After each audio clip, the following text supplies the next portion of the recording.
Indra Bekti sampai saat ini masih menjalani perawatan di rumah sakit pasca operasi pendarahan otak, dan sang istri Aldila Jelita terus mendampingi proses pemulihan kesehatan suaminya itu. Indra Bekti menjalani 2 kali operasi setelah mengalami pecah pembuluh darah di kepala sebelah kiri pada Rabu 28 Desember kemarin. Sampai sekarang ini Indra Bekti masih menjalani perawatan intensif di Rumah Sakit Abdi Waluyo, Menteng, Jakarta Pusat. Aldila mengaku sedih setiap melihat kondisi Indra Bekti yang masih lemah di atas kasur ruang perawatan. Indra Bekti yang biasanya membuatnya tertawa kini harus terbalik lemah di rumah sakit. Ia semakin sedih setelah Indra Bekti diduga kehilangan sebagian ingatannya setelah menjalani operasi. Bahkan kata Aldila, Indra Bekti sempat lupa mengingat nama anak-anaknya.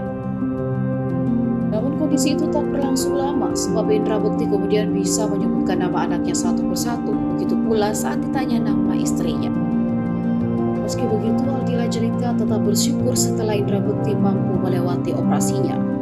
Aldila Jelita dan keluarganya saat ini hanya bisa mendoakan kesembuhan sang suami Indra Bekti.